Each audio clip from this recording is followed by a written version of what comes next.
If you were fortunate enough to hear about Bitcoin right in its early days, 2010, man, I tell you, you'd be a computer genius. You've got to zoom out, look back at least 4 years, and more than likely look back 8 and 12 years. First of all, should have been dead about 50 times at the very least. I think the obituary count is in the hundreds. You see, we're on a mission. We're on a mission. You see, a mission from God.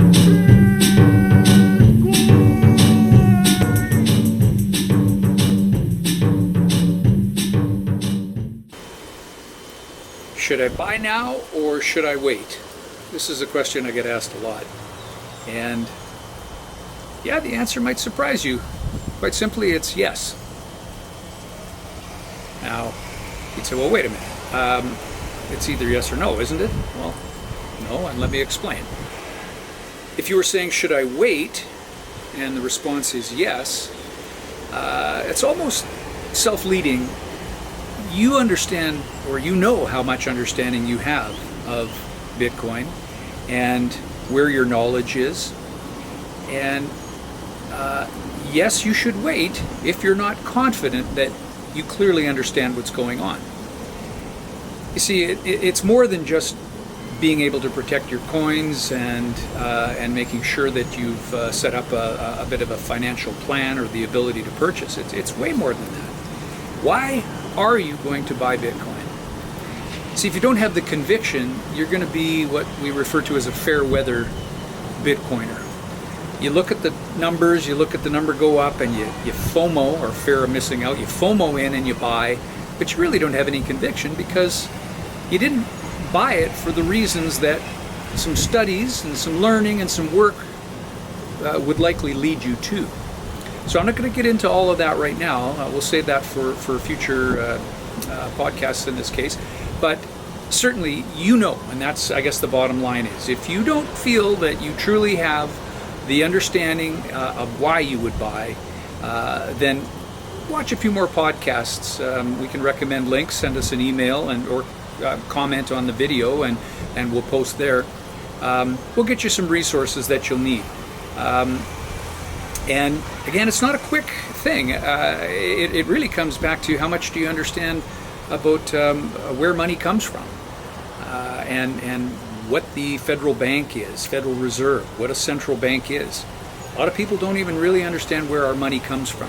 When you start to get the grasp of that, then you truly understand why Bitcoin is freedom, why Bitcoin is going to change everything we know about the way commerce is conducted.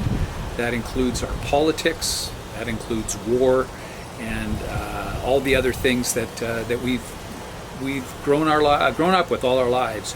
I don't know how many of you are 100 years old, but I was going to say this has been going on for over 100 years, since 1913, when the U.S. Federal Reserve was created. There's a great book called The Creature from Jekyll Island, G. Edward Griffin. So there's a thing right off the top. Anyway, let's get into the other side of the question. Is this a good time to buy? Should I buy now? And again, the answer is yes. Now that's a given. You know what? The answer is always going to be yes.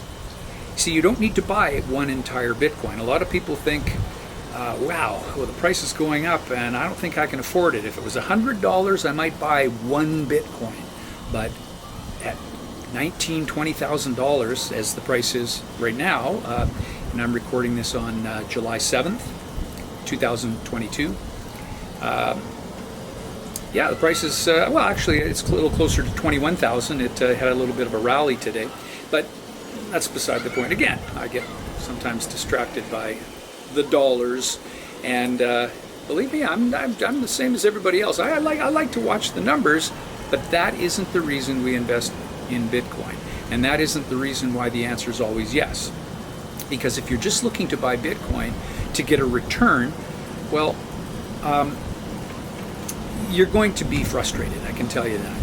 Bitcoin is something that is for the long haul. They give it a term having a low time preference. rather than a high time preference. And this used to confuse me, and I would wonder, what high time preference? I'd like my money to go up. I'd like it to raise. Is that high? No, not exactly. High means I want it now. This is our society. This is what we live in. We live in a get it now, faster. Everything's the winner of the race, the champion. Think of the commercials that we've been indoctrinated with, the ones that we've seen all our lives.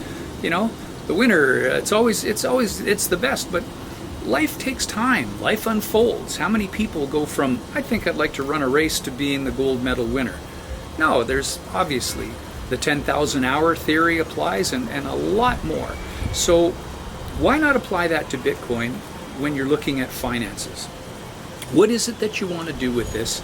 And if you invested now, regardless of the amount, is it going to go up over time?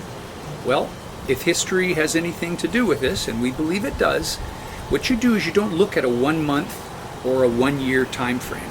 You've got to zoom out. Zoom out, look back at least 4 years, and more than likely look back 8 and 12 years. These are the cycles that Bitcoin goes through. It's roughly every 4 years, it's 210,000 blocks, that the mining reward is cut in half. And that means less Bitcoin are going to be created. Now, when we got started, I'll give you a real quick, short 101 on the Bitcoin reward. When we first got going with Bitcoin, and most of us had never heard of it, only the cryptographers, the cypherpunks, as they're referred to, they were messing around with this cool protocol, and it was working. The mining was working every 10 minutes. It was producing blocks. And in the first 4 years, 10 million, actually 10.45 million Bitcoin were created. In the first 4 years, when hardly anybody knew about it. Then the mining reward halved, so only 5 million were created the next block of 4 years. But that put us up to 15 million out of the total 21. 21 million Bitcoin is all that will ever be in existence. So then we leap into this last 4 year cycle, and another 2,500, give or take, were created. Today we are at 19 million. Sorry, I said 1900, I misspoke. 19 million Bitcoin have already been mined. So if you look back and you go, wow, there's only going to be 2 million Bitcoin remaining. Well, how long is it going to take for those to be mined? Well, it's 120 something years before we run out. So every 210 blocks, 210,000, pardon me, every 210,000 blocks, the reward gets cut in half. So the scarcity of Bitcoin sends the price up, and it's done this each and every cycle. Now, along with each and every cycle, we have an advancement in the protocol, the tools around how the protocol works, how easy it is to interface with. If you were fortunate enough to hear about Bitcoin right in its early days, 2010, man, I tell you, you'd be a computer genius to be able to figure out how to use the command line stuff and type in and save your Bitcoin on this thing called a paper wallet so that it backed up. And then even if you had them, what do you do with them? There was nobody that was going, oh yeah, I'll buy those Bitcoin. There was no value to them. They had zero value as far as dollars were concerned. So millions of these Bitcoin basically just went to waste, got lost. Somebody's hard drive crashed, or they gave them away. You hear stories about this. Then it's Pizza Day. This is a little bit of Bitcoin history. The first transaction that is recognized as a good for Bitcoin were 2 pizzas, and it's always fun to look back on Pizza Day as to what those pizzas would cost in today's dollars. But that's really not important. The fact is, people went, hey, there is in fact value of these Bitcoin. So now we fast forward to about $100. Now, if you had Bitcoin that you mined for nothing, and suddenly they're worth $100, this is a head scratcher. You can't believe your good fortune. But suddenly, bam, the market crashes, it goes down, it turns into nothing, it goes to zero. At one point, Bitcoin literally went to zero. It did recover, obviously, but Imagine that. You were holding all these Bitcoin that had $100 value, if only you could find a way to sell them. You needed an exchange or somebody on the street that would be willing to buy them over the counter, trade, for cash, and you give them the Bitcoin. So what most people did afterwards, when Bitcoin started to recover off of that first crash, is they're taking a look and they're going, man, I'll tell you, if it ever gets to 30 bucks again, I'm selling. And they did, and a lot of people unloaded. So the early Bitcoin adopters that you hear about, grass isn't always greener on the other side of the fence. These people didn't understand that one day we were going to see an all-time high, and I'll quote again, given the date, July 7th, 2022, the highest price Bitcoin has been to this point is $69,000 US, give or take. So imagine holding Bitcoin at 30 bucks and ever being able to fathom that one day the price would be even over 1,000, let alone 69,000. Now, anybody who has bought Bitcoin in the last little while and is now saying, well, that's it, I'll never do that again, I get it. I totally understand. If you bought anywhere above 30,000, anywhere between 20 and 30, you're probably licking your wounds. But these are the stripes we all learn as we go through the cycles. And if you hang on, and again, you lower your time preference, look at 5-10 years as a time frame. If you're young enough, depending on your age here, and I'm going to get to something in just a second about where a risk tolerance might work given age. That'll be the thing that we'll wrap this video up with. But if you have a long time preference, so you say, well, listen, I'm looking 5 to 10 years with these Bitcoin before I ever consider even parting with any of them. And what would you part those, what would you in turn trade those Bitcoin for? We default to the US dollar. We say, well, I would, dollars, why wouldn't I? But right now we're in a situation where we're seeing inflation going crazy. If you put US dollars under the mattress, okay, you just printed or went to the bank and you got yourself $100,000 US dollars and you put it under the mattress and you waited, with inflation being what it is, what can you buy for $100,000 today, and what will you be able to buy in 5 years? Now, if inflation does what it's been doing, it's going to buy a whole lot less. So forget about earning interest. Even though interest rates are going up, inflation is higher than the interest rate. So if you're lucky enough to gain 2-3% on that money if you put it in a bank, but inflation is 8%, you're 5% behind. And this is why a lot of people talked about gold, and we as a Bitcoiner, we believe that, you know what, gold served its purpose over the last 5,000 years, but we are now in the information age. We are in the space age. Things move at the speed of light. A pallet of gold that I wanted to send from New York to London would have to go on a boat. It would have to have security guards. It does run the risk of being sunken, I suppose, if it went on a boat. You can see it transports across, and then it's got to go into the vault, and it's got to be audited and all this kind of stuff. Or I could take my phone, I can type in the address in London. If I'm sitting in New York, I press a button, and within 10 minutes, it's hit the next block. I wait for 6-10 confirmations. I know the money's there. Try doing that with a wire transfer. I know people that are waiting a week, sometimes a month, for international wire transfers to settle. So we have a better way of dealing with money, and it's now Bitcoin. So why would you turn Bitcoin, which is solid, hard, sound money, why would you turn it into American dollars? You might consider buying land with it. They're not making a whole lot more land last time I looked, so land could be a good investment. I think where we're going now is likely commodities. So you're going to need fuel if you're going to run a plant, or you're going to run something that requires energy. So commodities in that regard, some sort of fuel, certainly food, wheat, meat, these sort of things. These commodities are going to be very, very valuable. Now, we understand that I'm not going to invest in a whole bunch of oranges, so they're gonna rot. So that's why we had orange futures contracts. But I don't want to get into the weeds on that.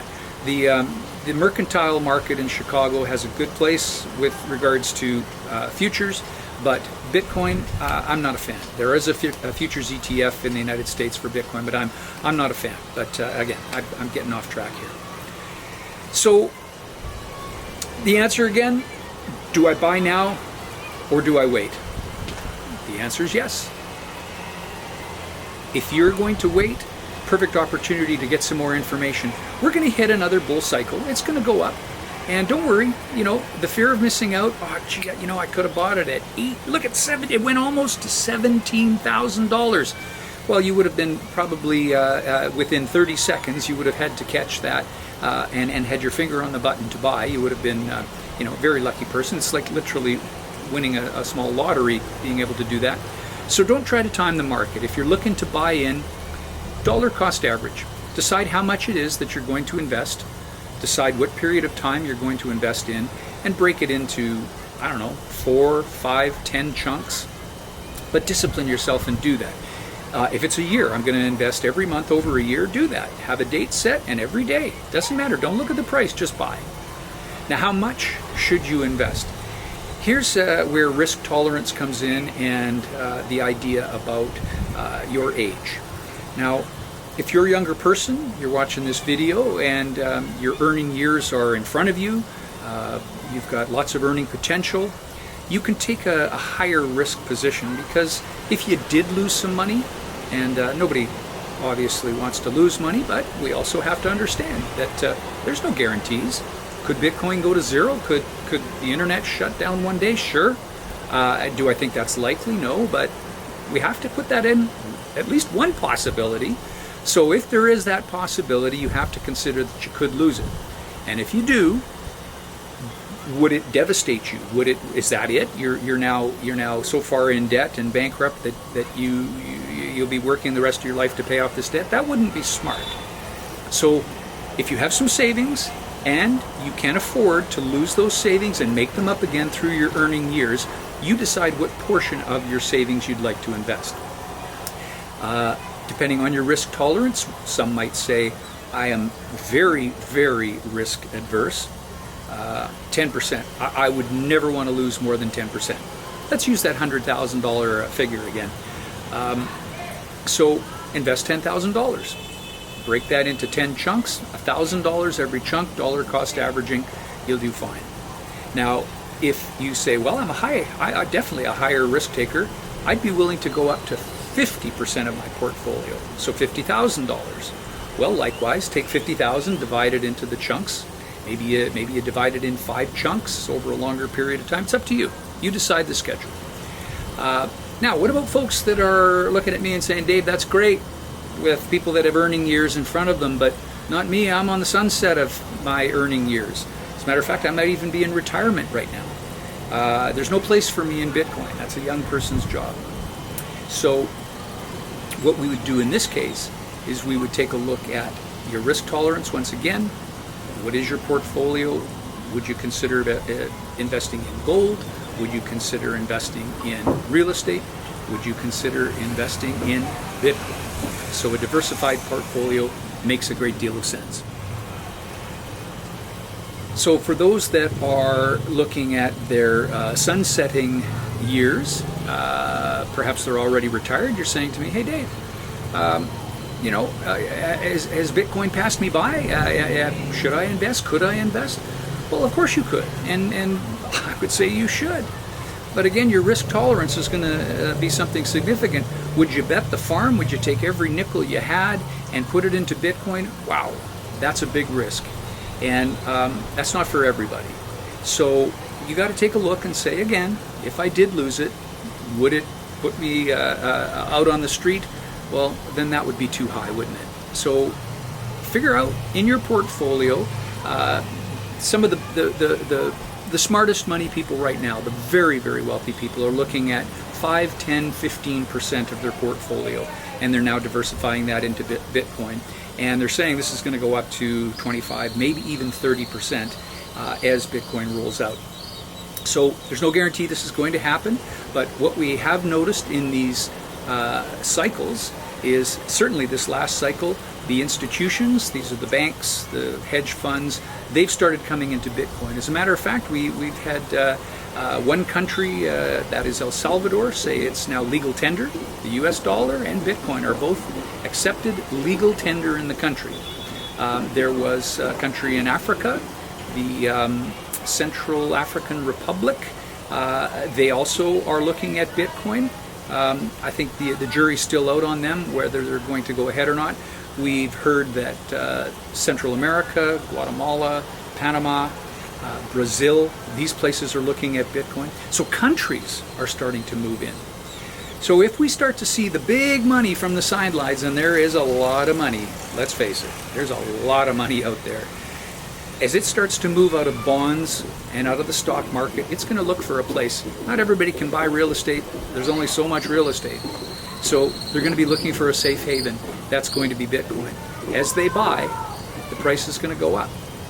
It's all dependent on volume. So as that volume increases, the price goes up. You rise along with that.